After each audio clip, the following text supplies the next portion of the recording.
तो सीधे लिए चलेंगे जहां पर मुख्यमंत्री योगी आदित्यनाथ मौजूद हैं। जय श्री राम, जय जय श्री राम।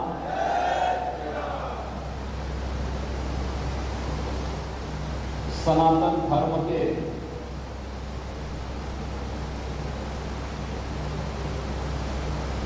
महत्वपूर्ण स्तंभ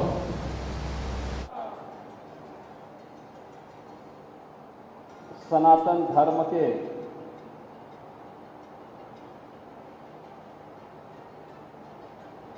महत्वपूर्ण स्तंभ तपस्थली श्री हनुमानगढ़ी के इस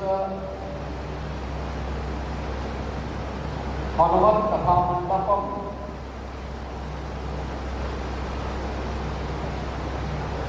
इस भव्य लोकार्पण कार्यक्रम में जिनका अभी सानिध्य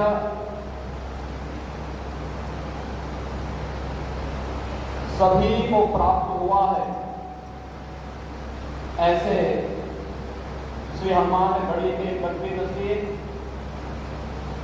पूज्य बाबा प्रेमदास जी महाराज, पूज्य बाबा प्रेमदास जी महाराज, पूज्य संत जन महंत संतराम दास जी महाराज, श्री महंत मुरलीदास जी महाराज, श्री महंत रामचरण दास जी महाराज, सरपंच श्री रामकुमार दास जी महाराज, श्री महंत महेश दास जी महाराज, श्री महंत गौरी शंकर दास जी महाराज, श्री महंत संजय दास जी महाराज, बाबा राजू दास जी, आज के इस कार्यक्रम में उपस्थित श्री महंत अवधेश कुमार दास जी महाराज बड़ा भक्तमाल के, श्री महंत कमल नयन दास जी महाराज,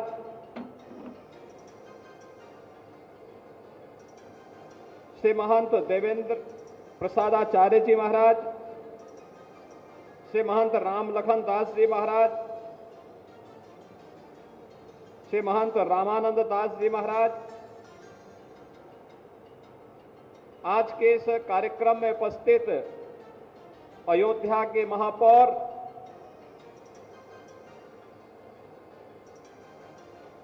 महंत गिरीशपति त्रिपाठी जी, हमारे लोकप्रिय विधायक श्री वेद प्रकाश गुप्ता जी, विधायक रामचंद्र यादव जी,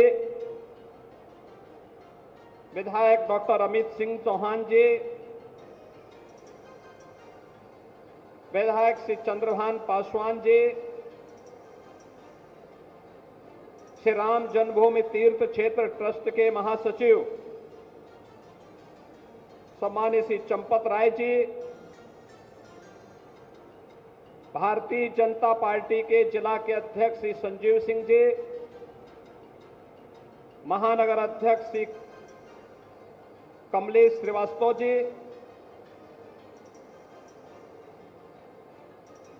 हनुमानगढ़ी और अयोध्या धाम से जुड़े हुए हमारे सभी पूज्य संत जन,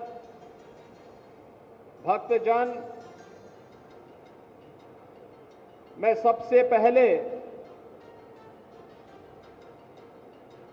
श्री हनुमान जी महाराज की इस पावन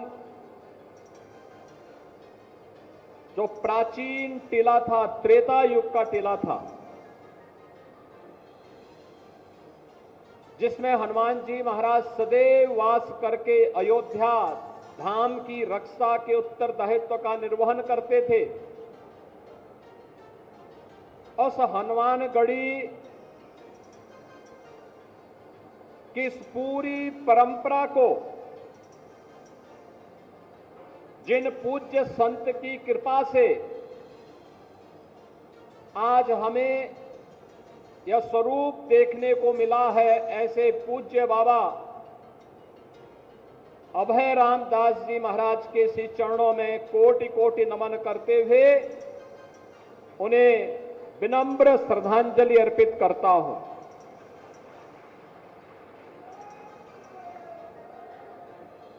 आज उनकी कृपा का ही ये परिणाम है कि जब उन्होंने वैष्णव अखाड़ों की इस जन्मभूमि पर भारत के सनातन धर्म की रक्षा के उस उत्तरदायित्व का निर्वहन करने के लिए इस परंपरा को आगे बढ़ाया, आज उसका यह भव्य रूप हम सबको देखने को मिल रहा है। जो आज श्री हनुमत कथा मंडपम का भी जो ये भव्य स्वरूप है, इसके पीछे भी बाबा अभय राम दास जी की ही वे भावनाएं हैं जिनके बारे में कभी उन्होंने सोचा होगा। बहनों और भाइयों, मैं अभिनंदन करूंगा श्री हनुमानगढ़ी के गद्दी निशीन और सभी पट्टियों से जुड़े हुए पूज्य महंतों का, संतों का, नागाओं का, जिन्होंने एक एक पाई को बचा करके इस कथा मंडप के बारे में सोचा, क्योंकि अयोध्या धाम में अब जो भी आता है 2 जगह 3 जगह जाने में वह कभी चूकता नहीं। श्री राम जन्मभूमि में, श्री हनुमानगढ़ी में और सरयू मैया के घाट पे जाकर के मां सरयू का सानिध्य प्राप्त करने के लिए अक्सर इस बारे में चर्चा होती थी कि हनुमानगढ़ी का भी अपेक्षित विकास होना चाहिए। हम लोग भी बोलते थे ये होना चाहिए। कैसे होगा? क्योंकि एक ऐसी विरासत हनुमानगढ़ी के पास, जिन्होंने सदैव योद्धा भाव के साथ ही सनातन धर्म की रक्षा करने के लिए अपने आप को तैयार किया,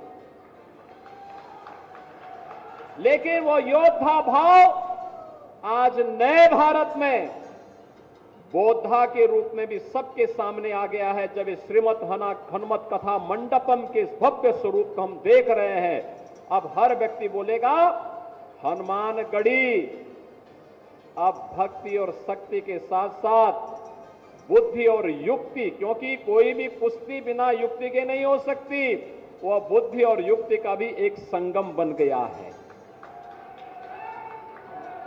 सचमुच ये कथा मंडपम पूज्य बाबा अभय राम दास जी की भावनाओं को ही प्रतिनिधित्व कर रहा है। उनकी आत्मा जहां भी होगी प्रसन्न होगी कि देखिए मेरे आने वाली पीढ़ियों ने हनुमानगढ़ी के भविष्य को सुरक्षित बनाने के लिए, हनुमानगढ़ी के वैभव को श्री हनुमान जी महाराज की कृपा से जो वैभव श्री हनुमानगढ़ी के पास उमड़ रहा है, आम जन के विश्वास का प्रतीक बना करके उसे श्री हनुमत कथा मंडपम के रूप में और अब यहां पर होने वाले बड़े बड़े धार्मिक कार्यक्रमों के माध्यम से उसे आगे बढ़ाने के लिए एक नई शुरुआत प्रारंभ कर दी है।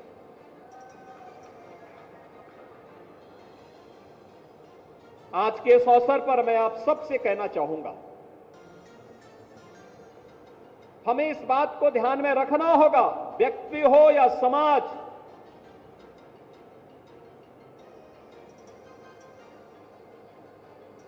हमेशा इस बात को ध्यान में रहना होगा कि लीक से हट करके ही जो चलेगा वह कुछ नया कर पाएगा। लकीर का फकीर बनने से न व्यक्ति का कल्याण हो पाएगा, न अधिक समय तक हम अपने वजूद और अस्तित्व को ही बचा पाएंगे। हमें आज के अनुरूप अपने आप को तैयार होना होगा। और मैं तो इस बात के लिए भी अभिनंदन करूंगा गद्दी नसीन जी का कि सैकड़ों वर्षों के बाद गद्दी नसीन जी ने हिम्मत की कि मैं श्री राम जन्मभूमि दर्शन करने के लिए निकलूंगा। और वो गए, भव्य शोभा यात्रा निकली, भव्य शोभा यात्रा निकली। सबने उसको स्वागत किया, सबने उसका अभिनंदन किया। और क्यों नहीं, आखिर अयोध्या में जो कुछ भी है, यहां के रक्षक देवता के रूप में तो हनुमान जी महाराज हैं ही, लेकिन अयोध्या के इष्ट देव हमारे मर्यादा पुरुषोत्तम भगवान श्री राम हैं। और राम लला का दर्शन करने के लिए 500 वर्षों के अंधकार को दूर करने के लिए प्रधानमंत्री मोदी जी के नेतृत्व में जो कार्य हुआ है, बहनों और भाइयों, यह सनातन धर्म के इतिहास का एक अत्यंत अद्भुत, अभिनंदनीय ऐसा कार्य हुआ है जिसके बारे में आज के दिन पर तुम कह सकते हैं न भूत हुआ है, जिसके बारे में आज के दिन पर तुम कह सकते हैं न भूतो न भविष्यति। हां, आने वाले समय में ये चीजें आगे बढ़ेंगी, लेकिन आज के दिन पर जो लोगों के लिए, पिछली सरकारों के लिए जो असंभव दिखता था, वह प्रधानमंत्री मोदी जी ने संभव बना करके, ये डबल इंजन की सरकार ने डबल स्पीड के साथ चल करके अयोध्या को उसका गौरव प्रदान करने का काम किया है। हमारे पूज्य संत आज इस बात का एहसास करते होंगे। याद करिए 2014 के पहले, 2017 के पहले अयोध्या के, हनुमानगढ़ी के या देश भर के संत जब इधर उधर कहीं जाते थे, यात्रा के दौरान कितनी कठिनाई होती थी, कितनी परेशानी होती थी। लोग आदर के भाव से नहीं देखते थे, लोगों के मन में श्रद्धा और सम्मान का भाव नहीं दिखता था। जो परिचित थे वे भले ही सम्मान दे दे, लेकिन कोई अपरिचित सम्मान नहीं देता था। आज मैं गारंटी के साथ कह सकता हूं, आज के दिन पर आप देश के अंदर कहीं जाएंगे, अयोध्या का नाम बोलेंगे, राम जन्मभूमि का नाम बोलेंगे, हनुमानगढ़ी का नाम बोलेंगे, सामने वाला व्यक्ति आपके सामने झुक करके आपको सम्मान देता हुआ दिखाई देगा। अयोध्या के नाम से लोगों के मन में एक नई, उसके चेहरे पर चमक देखने को मिलती है। अयोध्या धाम का नाम सुनते ही अगले व्यक्ति के मन में एक नया उत्साह देखने को मिलता है, एक नया उमंग देखने को मिलता है। कारण है अयोध्या को यह भव्य स्वरूप देने के, प्रधानमंत्री जी के विजन को जब जमीनी धरातल पर उतारने के लिए हम लोगों ने कार्य प्रारंभ किया, तो मैं अभिनंदन करूंगा अयोध्या वासियों का कि अयोध्या वासियों ने उसका अक्षरशः पालन करने में अपना योगदान दिया। कोई विरोध नहीं, कोई प्रदर्शन नहीं, किसी को कम मिला होगा, किसी को मिल भी गया होगा, लेकिन हमारे भगवान के भव्य स्वरूप को सबके सामने वैश्विक मंच तक पहुंचाने का जो अभियान चल रहा है, इसमें मैं भी अपनी क्षमता के अनुरूप योगदान कर सकूं। अगर सेतुबंध के निर्माण में गिलहरी ने योगदान दिया है, मैं तो मनुष्य हूं, मनुष्य के रूप में ये मेरा भी योगदान होगा। और आज अयोध्या भव्य दिख रही है, आप देख रहे होंगे। अब कोई भी अयोध्या आता है, प्रश्न नहीं खड़ा करता हमारे सामने। मुझे याद है अयोध्या के विकास के लिए हम लोग चिंतित होते थे।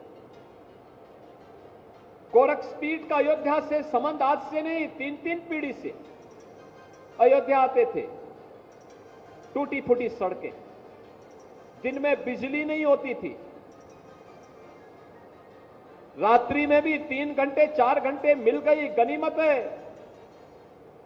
गलियों में गंदगी रहती थी, घाटों में गंदगी रहती थी। राम जी की पेड़ी का पानी निकलता ही नहीं था, वहीं सड़ता रहता था। और अव्यवस्था का आलम इस कदर था, हर दूसरे दिन कर्फ्यू बंद, अव्यवस्था, सरकार के स्तर पर अपमानित करने की कार्रवाई, लगातार प्रताड़ना की कार्रवाई। अयोध्या एक गुमनाम सिटी के रूप में अपने अस्तित्व के लिए जूझ रही थी। आज ऐसा नहीं है। याद करिए, जब पहली बार हम लोगों ने अयोध्या धाम में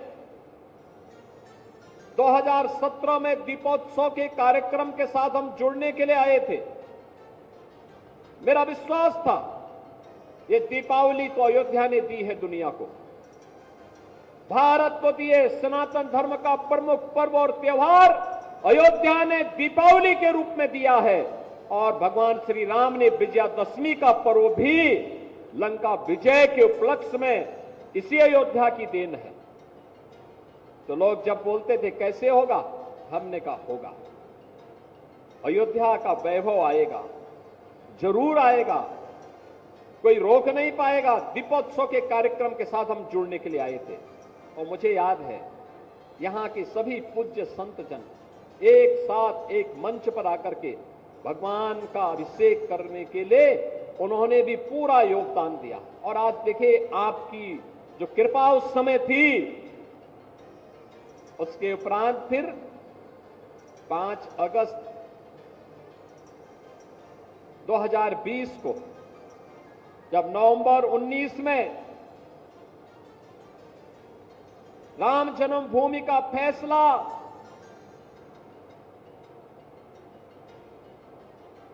हिंदुओं के पक्ष में व सनातन धर्म के पक्ष में राम जन्मभूमि तीर्थ क्षेत्र ट्रस्ट के नाम पर हुआ, तो उसके उपरांत अयोध्या के मंदिर के भूमि पूजन कार्यक्रम के लिए पहली बार देश का कोई प्रधानमंत्री अयोध्या आकर के राम जन्मभूमि का दर्शन करने के लिए जाता है। यह श्रेय भी केवल मोदी जी को दिया जा सकता है। मोदी जी पहले प्रधानमंत्री थे, अयोध्या आए। उससे पहले मुझे याद है 1-2 बार कार्यक्रम बना, हमने कहा अयोध्या, उन्होंने कहा नहीं, हम लोगों का संकल्प है सौगंध राम की खाएंगे, मंदिर वहीं बनाएंगे।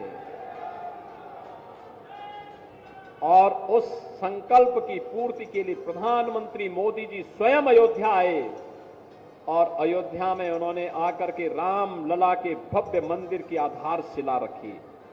और गत वर्ष 22 जनवरी को स्वयं फिर अयोध्या धाम आए, राम लला के भव्य प्राण प्रतिष्ठा कार्यक्रम के माध्यम से उन्होंने दुनिया को अयोध्या की तरफ आने के लिए आकर्षित कर दिया। आज आप देखते होंगे महाकुंभ का आयोजन हो रहा था प्रयागराज में और भीड़ जमा थी अयोध्या में। कौन ऐसा सनातन धर्मावली रहा होगा पूरी दुनिया में, जहां कहीं भी रहता है, जिसका रुख अयोध्या की तरफ न रहा हो? कौन ऐसा दुनिया में रहने वाला सनातन धर्मावलंबी है, अगर वह दुनिया के किसी भी कोने में रहता है, वह अमेरिका में रहता होगा, कनाडा में रहता होगा, यूरोप के किसी देश में रहता होगा, ऑस्ट्रेलिया में रहता होगा, न्यूजीलैंड में रहता होगा, दक्षिण पूर्व एशिया के किसी देश में रहता होगा, कहीं भी रहता होगा, अगर वह भारत आया है और भारत में उसके पास 3 दिन का समय है, उसकी इच्छा होती है कि मैं अयोध्या आऊं, अयोध्या में आकर के मैं भगवान राम के मंदिर का दर्शन करूं। अयोध्या आता तो हमसे पहले पूछते हैं कहां कहां जाना है, हम कहते हैं उसको आप जन्मभूमि में जाएंगे, उससे पहले हनुमानगढ़ी में जाके दर्शन करके आना। वो कहते हैं इससे क्या होता है? मैंने कहा जैसे काशी में पहले हम काल भैरव का दर्शन करते हैं, तब भगवान विश्वनाथ का दर्शन करते हैं, ऐसे ही अयोध्या में पहले जाते हो तो पहले हनुमानगढ़ी में जाके दर्शन करो और फिर राम जन्मभूमि में जाओगे तो पूरा पुण्य प्राप्त हो जाएगा। और जो आता है, अगर कोई 10 वर्ष के बाद, 5 वर्ष के बाद कोई आता है और वह आकर के देखता है, क्या ये वही गलियां हैं? ये वही हनुमानगढ़ी है? ये वही जन्मभूमि है? ये वही रामपथ है? ये वही धर्मपथ है? ये वही भक्तिपथ है? ये वही रेलवे स्टेशन है? ये वही अयोध्या है? जिस अयोध्या में 5 साल पहले मैं आया था, वो कहता साहब जमीन आसमान का अंतर होगा कि इतनी जल्दी कैसे परिवर्तन हुआ। आज आप देख रहे होंगे जितने भी मार्ग हैं अयोध्या के, सब 4 लेन से जुड़ चुके हैं, 4 लेन के साथ जुड़ चुके हैं। लखनऊ से अयोध्या की जो कनेक्टिविटी थी ये केवल 4 लेन की थी, आज केवल हाईवे ही नहीं, अयोध्या के अंदर के मार्ग भी 4 लेन के हो गए हैं। और लोग आते हैं लाखों की संख्या में। जब महाकुंभ के दौरान में प्रतिदिन रिपोर्ट लेता था अयोध्या धाम का, उस दौरान में यहां पे देखता भी था। कभी कभी तो मुझे ये देखते हुए कि प्रशासन वहां व्यवस्था में लगा हुआ था, नीचे नहीं उतरता था, ऊपर से देख करके फिर मैं निकल जाता था, जिससे किसी को परेशानी न हो। और फिर अगर कोई बात होती थी तो मैं प्रशासन को बताता था फलानी जगह में ये व्यवस्था करवाई। लेकिन कितना अद्भुत परिवर्तन हुआ। रेलवे स्टेशन पहले एक ट्रेन के लिए तरसते थे, अब यहां पे डबल लाइन के साथ जुड़ गया है और चारों ओर से जुड़ गया है। देश के हर क्षेत्र से लोग आज अयोध्या उन ट्रेन से आते हैं, उन रेलगाड़ियों से आते हैं। अयोध्या में इंटरनेशनल एयरपोर्ट बन गया है। आप हमारे पूज्य संतजन सब देख रहे होंगे, समझ भी रहे होंगे। याद करिए, हजारों वर्ष पहले त्रेता युग में भगवान राम के समय पुष्पक विमान से भगवान राम आए होंगे अयोध्या। उसके बाद से फिर अयोध्या आने का अवसर नहीं मिला होगा किसी को भी। एक छोटी सी एयर स्ट्रिप थी, राज्य सरकार की छोटी सी थी, और उस छोटी सी एयर स्ट्रिप के माध्यम से विमान भी बहुत छोटा होता था, वही उतर पाता था। उसमें केवल 6 सवारी आ सकती थी, उससे ज्यादा नहीं आ सकती थी। और आज बड़ा सा बड़ा विमान अयोध्या में उतर सकता है। देश के अंदर की हर जगह की कनेक्टिविटी अयोध्या के साथ जुड़ी हुई है। अयोध्या अंतर्राष्ट्रीय एयरपोर्ट, और वह भी महर्षि वाल्मीकि के नाम पर। अयोध्या में बड़े बड़े रेन बसेरा, वह निषादराज गुहा के नाम पर। भोजनालय माता सबरी के नाम पर। बड़े बड़े यहां पे अब म्यूजियम बन रहे हैं। भारत के अंदर मंदिरों का इतिहास क्या है, उससे संबंधित एक मंदिर म्यूजियम के निर्माण के बड़े कार्यक्रम को भी अब प्रधानमंत्री मोदी जी के विजन के अनुरूप आगे बढ़ाने का काम किया जा रहा है। आज आप नए घाट में जाएंगे, राम घाट में जाएंगे, राम जी की पेड़ी में जाएंगे, गुप्तार घाट में जाएंगे, आपको जमीन आसमान का अंतर दिखाई देगा। आज आप सूरज कुंड में जाएंगे, आपको बदलाव देखने को मिलेगा। आज आपको अयोध्या के अंदर जहां कहीं भी आप जाएंगे, पहले हम बिजली के लिए तरसते थे, अब बिजली इतनी आती है कि अब लोगों को, वर्तमान पीढ़ी को, नए लोगों को पता ही नहीं होगा कि कभी बिजली कटती भी थी यहां की। ये परिवर्तन है, और इस परिवर्तन का साक्षी बनने के लिए इस नए अयोध्या में, श्री राम जन्मभूमि के पावन धाम में श्री हनुमानगढ़ी भी इस परिवर्तन का हिस्सा बन करके श्री हनुमत कथा मंडप के भव्य स्वरूप के साथ आज यहां पर आया है। मैं गद्दी नसीम जी का, सभी पट्टियों के पूज्य महंतों का, सभी पूज्य संतों नागाओं का इसके लिए हृदय से अभिनंदन करता हूं, आपको बधाई देता हूं। बधाई इस बात के लिए देता हूं, अब कोई हनुमानगढ़ी पे उंगली नहीं उठा पाएगा, यहां के नागाओं पे उंगली नहीं उठा पाएगा, यहां के गद्दी नसीन पर कोई उंगली नहीं उठा पाएगा। आप बता पाएंगे, आप आइए यहां पे।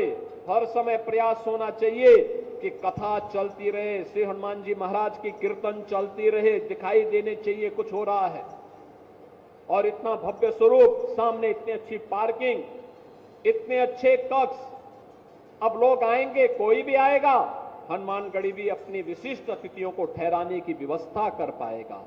कोई आएगा, कथा बुक करा रहा है, 7 दिन 9 दिन की कथा, 15 दिन की कथा बुक करा रहा है, उसके जजमान भी आकर के यहां ठहरे, हनुमानगढ़ी में पैसा जमा करें, गद्दी नसीन जी की कृपा से उसको बुक करो, कथा करो, भक्तगण आए, अपने कार्यक्रमों को भव्य तरीके से आगे बढ़ाएं।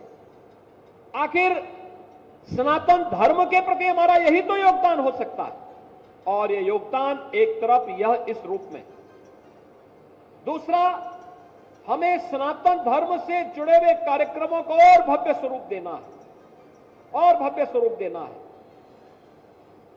जो समाज, जो धर्म उपेक्षित सा हो गया था, अपने ही देश में अपने अस्तित्व के लिए जूझ रहा था, आज उसके सामने जूझने के लिए नहीं, दुनिया का मार्गदर्शन देने के लिए एक नया अवसर है। ये नया भारत है, और नए भारत में अब नया भारत किसी को छेड़ता नहीं है, लेकिन कोई छेड़ता है तो उसको छोड़ता भी नहीं है। हनुमान जी ने भी तो यही कहा था, हनुमान जी ने भी तो यही कहा था।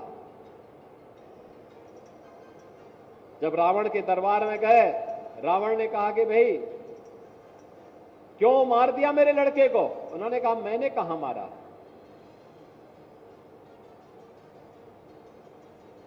तो उसने मुझे मारा था, मैंने उसका प्रतिकार कर दिया। अब उसकी ताकत इतने दम ही नहीं था, वो मर गया तो मैं क्या करूं? पाकिस्तान पे हमला तो भारत की सेना ने नहीं किया था, उसने हमारे निर्दोष लोगों पर प्रहार किया था, धर्म पूछ करके गोली मारी थी, 3 वर्ष तक के बच्चे को गोली मारी थी।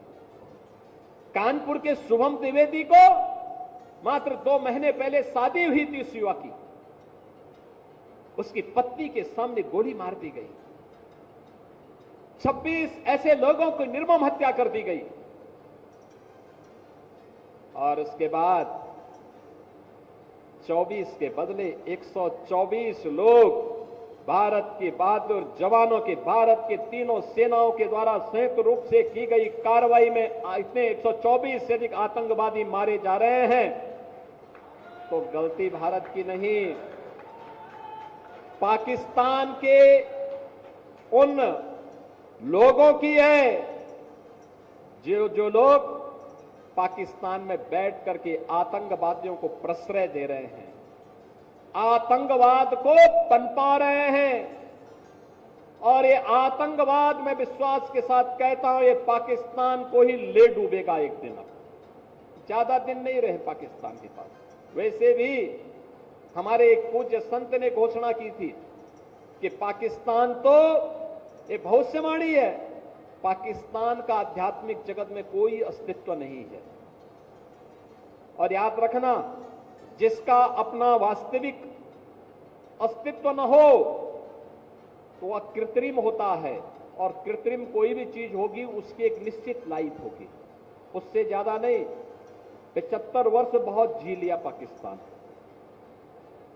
अब उसका समय आ गया है, वो अपने ही कृत्यों से अब अपनी सजा पा रहा है।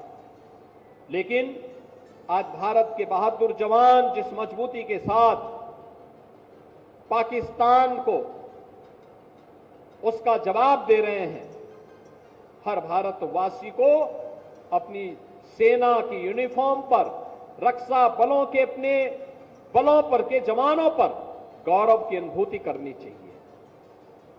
आज बहनों और भाइयों, ऐसे ही अयोध्या का एक लाल भारत के पूर्वोत्तर राज्य की सीमा पर रक्षा करते हुए शहीद हुआ है। मैं इस अवसर पर श्री शशांक तिवारी जो लेफ्टिनेंट के रूप में वहां पर कार्य कर रहे थे, भारतीय सेना के जवान थे, उनकी शहादत को नमन करते हुए विनम्र श्रद्धांजलि अर्पित करता हूं और परिवारजनों के प्रति अपनी संवेदना भी व्यक्त करता हूं। हमारी सरकार ने तय किया कि हमारी सेना हो या अर्धसेना, देश की सुरक्षा के लिए या आंतरिक सुरक्षा के लिए जो भी जवान शहीद होगा, सेना अर्धसेना बल के लोग तो उस परिवार को सहयोग करेंगे ही, हम राज्य सरकार की तरफ से भी उस परिवार को 50 लाख रुपए की नगद सहायता देते हैं।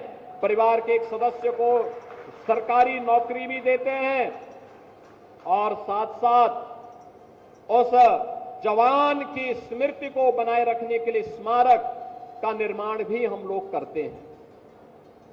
बहनों और भाइयों, हमें इस बात को याद रखना होगा कि सनातन धर्म के कारण ही हमारा वजूद है, हमारा अस्तित्व है। हम सब कुछ स्वीकार करेंगे, लेकिन अपने देश और अपने धर्म के खिलाफ कुछ भी स्वीकार नहीं करेंगे। यह हमारा संकल्प होना चाहिए।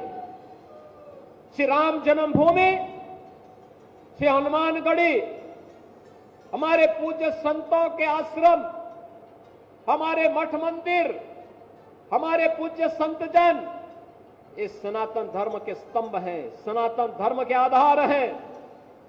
इनका सम्मान होना चाहिए। इनकी गरिमा और इनके गौरव के विरुद्ध कोई भी आचरण स्वीकार्य नहीं होना चाहिए। और इसीलिए डबल इंजन की भारतीय जनता पार्टी की सरकार पूरे देश के अंदर विकास को विरासत के साथ जोड़ करके कार्य कर रही है।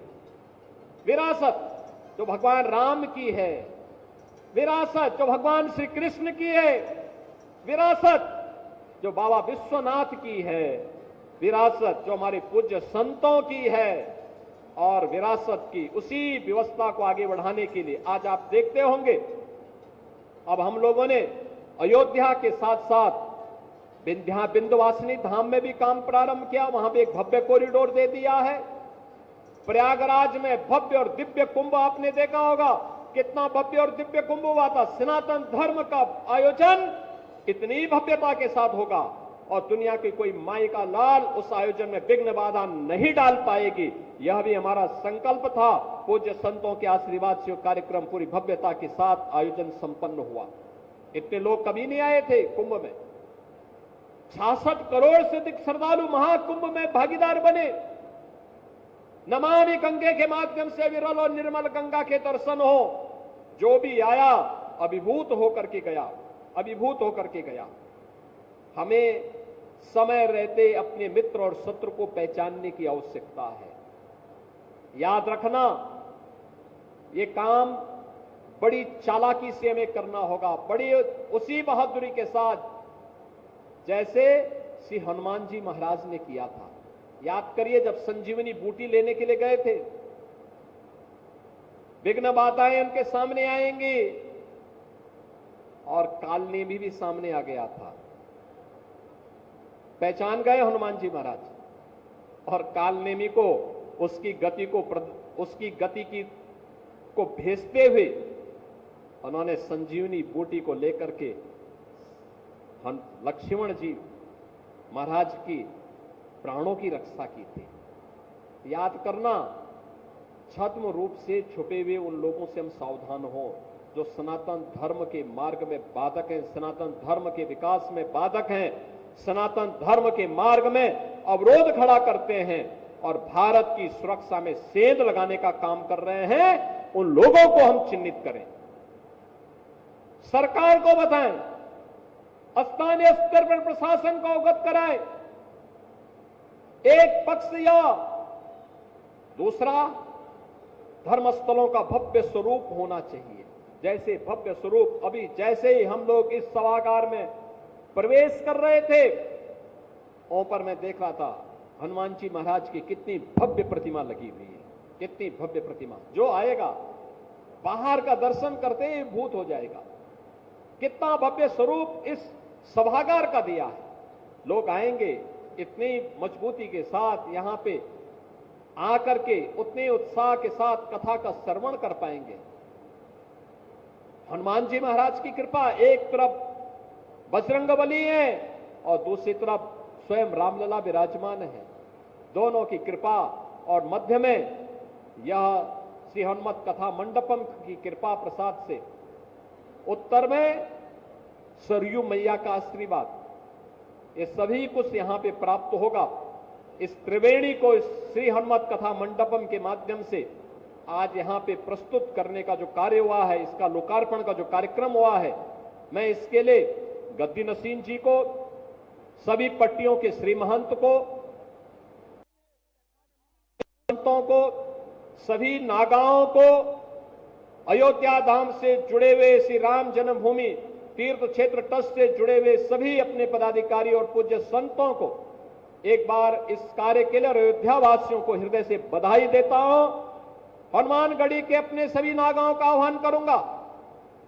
याद रखना, हमारा इतिहास सनातन धर्म की उस कालखंड की सेना के रूप में जाना जाता है जब यह देश विधर्मी आक्रांताओं से त्रस्त था।